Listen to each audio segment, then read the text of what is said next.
बिस्मिल्लाहिर्रहमानिर्रहीम। अस्सलाम वालेकुम दोस्तों, मेरा नाम वसीम है। आप देख रहे हैं how to grow yourself YouTube channel. दोस्तों, आज से हम माइक्रोसॉफ्ट एक्सेल की ट्रेनिंग स्टार्ट करने जा रहे हैं, जिसका इंशाल्लाह 9 से 10 ट्यूटोरियल के अंदर जो है पूरी हम मुकम्मल ट्रेनिंग ले लेंगे। तो इसके लिए आज का पहला ट्यूटोरियल जिसमें हम जिक्र करेंगे एक्सेल के मेन इंटरफेस का। एक्सेल की हम बेसिक चीज़ें जो हैं वो आज उनके बारे में सीखेंगे। तो चलिए अपनी वीडियो की तरफ बढ़ते हैं। जी दोस्तों, हमारे पास माइक्रोसॉफ्ट एक्सेल ओपन है। जैसे ही आप ओपन करेंगे तो आपके पास बाय डिफ़ॉल्ट ये शीट ओपन हो जाएगी, जिसके सबसे ऊपर यहाँ पे इस शीट का नेम आ रहा होगा, जो कि बाय डिफ़ॉल्ट एक्सेल की तरफ से शीट का नेम दे दिया जाता है बुक 1 के नाम से। ठीक है दोस्तों, इसका आप नेम चेंज भी कर सकते हैं। बुक 1 आपके हमारे पास ओपन है। उसके बाद दोस्तों हमारे पास यहाँ पे साइड पे मिनिमाइज, मैक्सिमाइज और साथ ही क्लोज शीट का ऑप्शन हो रहा होता है। साथ ही इसके नीचे इसी तरह ये मिनिमाइज, मैक्सिमाइज, क्लोज का ऑप्शन है।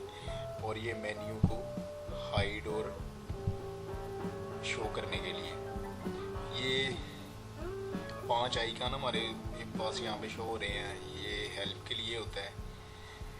उसके अलावा दोस्तों इसके इस साइड पे अगर आप देखें तो यहाँ पे ये सेव का आइकन है कि अगर आप शीट को सेव करना चाहते हैं तो आप यहाँ उस पर क्लिक करके सेव कर सकते हैं। और यहाँ पे अनडू और रीडू, अगर कोई आपसे मिस्टेक हो जाती है तो आप यहाँ से अनडू कर सकते हैं, अपनी उस गलती से बैक जा सकते हैं। और यहाँ से रीडू, अगर आप कोई चीज़ अंडू कर दी है गलती से, उसे आप दोबारा लाना चाहते हैं, यहाँ से रीडू हो जाता है। उसके बाद दोस्तों हमारे पास ये मेन्यू आ रहा है। मेन्यू के अंदर आपको नज़र आएगा पहले नंबर पे होम, फिर इंसर्ट, उसके बाद पेज लेआउट, उसके बाद फार्मूलाज, उसके बाद डाटा, उसके बाद रिव्यू, उसके बाद व्यू, उसके बाद डेवलपर। ये डेवलपर का मैंने ऑप्शन यहाँ पे खुद ओपन किया है। ये आपको मैं नेक्स्ट वीडियो में बता दूँगा कहाँ से ओपन करना है। ये आपके पास शायद ना शो हो, व्यू तक शो होता है। और इसके अलावा भी आगे भी मेन्यूज़ होते हैं, लेकिन वो जैसे जैसे हम काम करेंगे वैसे वैसे हमारे पास मेन्यूज़ ओपन होते जाएंगे। तो दोस्तों ये हमारा मेन्यू था। मेन्यू के नीचे ये है रिबन। हर मेन्यू का एक रिबन होता है। जिस तरह ये यहाँ से लेके यहाँ तक ये एक रिबन है। इसके अंदर हर मेन्यू के अंदर जितने फंक्शंस हैं वो इस रिबन के अंदर डिस्प्ले होते हैं। ये देखें, होम के अंदर ये सारे हैं।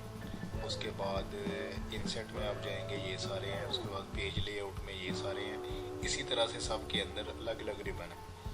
तो ये चूँकि एक रिबन की शक्ल में है, इसलिए इसका नाम रिबन दिया गया है माइक्रोसॉफ्ट की तरफ से। तो दोस्तों हम आगे बढ़ते हैं। इसके बाद हमारे पास यहाँ पे हमारे रॉ का एड्रेस शो हो रहा होता है इस तरह, यानी कि ये नीचे ये रॉ हमने सेलेक्ट किया, यहाँ पे इसका एड्रेस शो हो जाएगा, इसका नेम शो हो जाएगा, यानी कि बी कॉलम और 4 नंबर रॉ। ठीक है।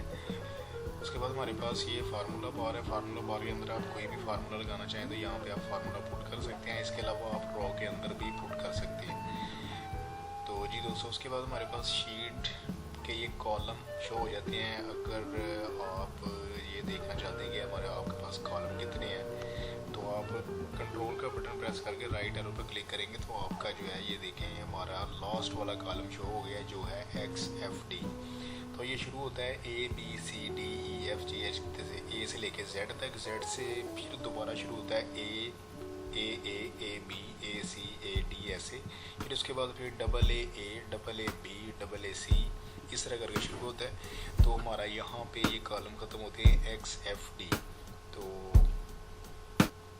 उसके बाद दोस्तों अगर आप रो जानना चाहते हैं कि नीचे तक ये कितने हैं, जिस तरह ये 1 2 3 4 6 7 8, तो आपने यहाँ पे सिंपली कंट्रोल को प्रेस करके एरो कीज़ के नीचे वाले बटन को प्रेस करना है, तो आपका लास्ट वाला रो आपके पास शो हो जाएगा, जो कि है 10,48,576।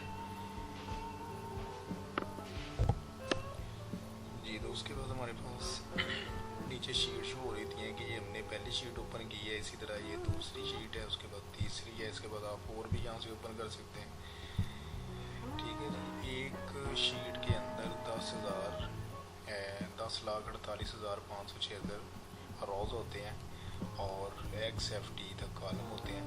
ये पॉसिबल नहीं है कि इतना ज़्यादा काम किसी का एक शीट में हो। इतना ज़्यादा अगर हो भी जाए तो आप नेक्स्ट शीट ओपन कर सकते हैं। उसके बाद हमारे पास यहाँ पर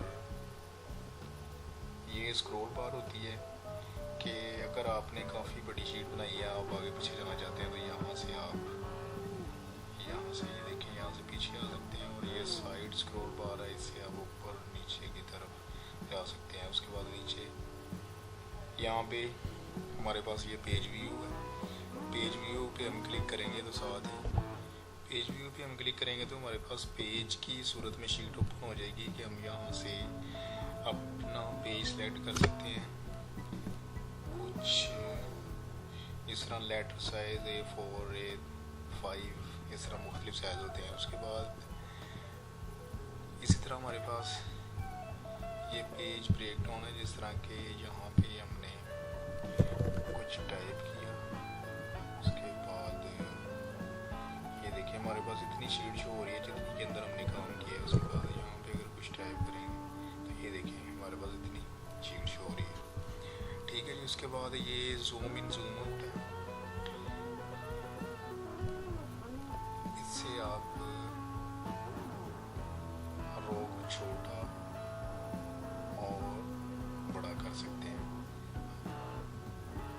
ठीक है जी। ये देखें यहाँ से आप इसे जूम कर सकते हैं, किसी चीज़ को आप जूम करना चाहते हैं। इसके लिए एक शॉर्टकट कमांड भी है।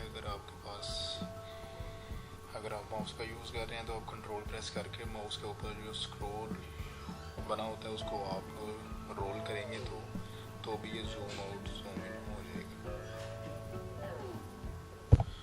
जी तो दोस्तों, आज की वीडियो में इतना ही। इंशाल्लाह नेक्स्ट वीडियो में हम एक्सेल के बारे में मज़ीद जानेंगे। तो पहला ट्यूटोरियल हमारा आज एक्सेल की ट्रेनिंग का ख़त्म हुआ। अपना ख्याल रखिएगा।